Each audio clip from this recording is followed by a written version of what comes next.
Nous n'avons pas l'intention de faire la promotion de la spiritualité vaudou. Nous n'avons pas l'intention de faire la promotion de la religion vaudou.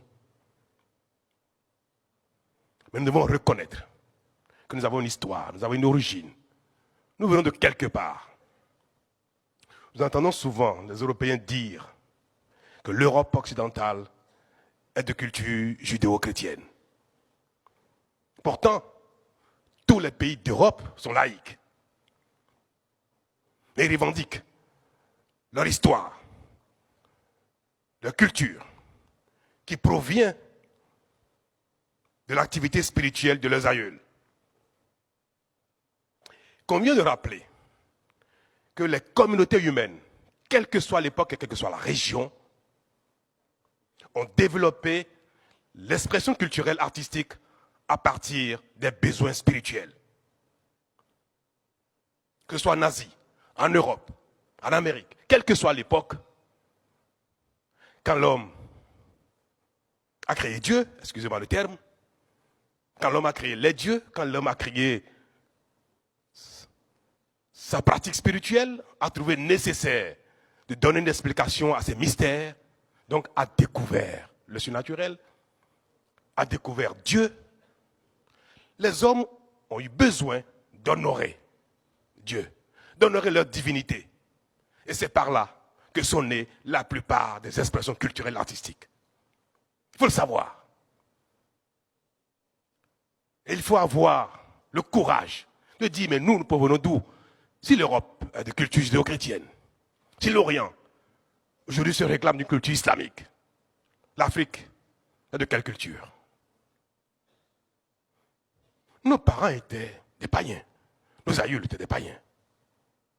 Et ils ont créé les danses, ils ont créé le dessin, les masques. Et c'est cela qui a constitué notre patrimoine culturel et qui inspire nos artistes. L'Afrique est de culture vaudou. Aujourd'hui, l'Afrique est laïque. Elle est musulmane. Elle est catholique. Elle est même bouddhiste, parfois. Mais elle est de culture vaudou.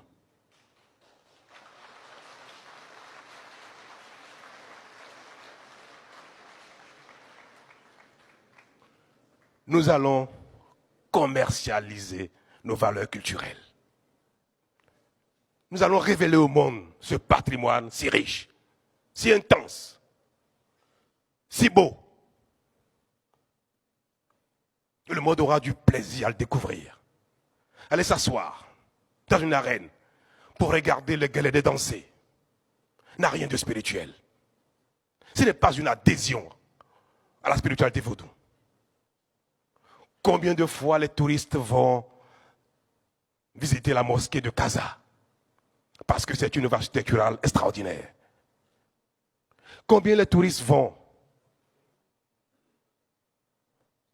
en Chine, en Inde, visiter les temples.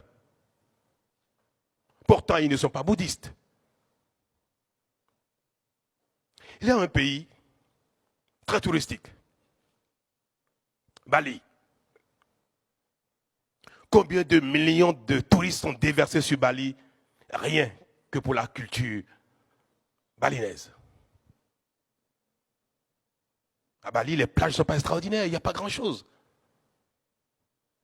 Mais il y a leur culture, la crémation de leurs morts. Parfois, nous sommes heurtés par cela parce que ce n'est pas de notre culture. Mais notre curiosité nous attire vers cela pour découvrir ce que c'est. Les temples hindouistes, si riches, attirent la curiosité. Le Bénin fera autant. Parce que les autres savent profiter de leur culture. Ils savent le vendre.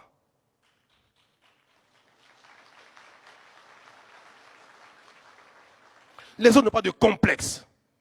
Ils savent la vendre. Nous aussi, nous allons être décomplexés. Et nous allons vendre au monde entier ce que nous avons. Nous allons investir massivement pour révéler au monde ce que nous avons de particulier. Et en cela, je voudrais que les uns et les autres aient la grandeur et l'ouverture d'esprit qu'il faut pour accompagner cette politique d'investissement et de promotion des valeurs que nos parents, nos ancêtres nous ont laissées. Leurs valeurs culturelles, la manière dont ils dansaient, la manière dont ils faisaient parfois cet aimer pour les rituels. Vous savez, les Brésiliens, aujourd'hui, commercialisent au plan touristique des mets qui étaient les seules façons de manger de leurs aïeuls esclaves. Mais c'est devenu pour eux un patrimoine culinaire. Le passé, quelle que soit sa douleur, quelles que soient les souffrances qu'il a pu générer à nos aïeuls, peut devenir un patrimoine commercialisable. L'esclavage. Combien nos aïeuls ont souffert de cela? Mais on ne va pas regarder derrière, nous ne sommes pas dans la revendication. Mais nous allons matérialiser au Bénin. Nous allons réinventer les reliques de l'esclavage parce que c'est l'histoire de l'homme, c'est l'histoire de l'humanité. Et nous allons créer cet espace dans lequel on va revivre ce qu'était l'esclavage il y a 200, 300 ans. On va avoir la chair de poule quand on va rentrer dans ce territoire à Ouida, qui va ressembler à ce que c'était, ce qu'était cette contrée il y a des siècles. C'est tout simplement cela, l'identification de ce qui fait l'histoire de notre pays, l'histoire de notre communauté.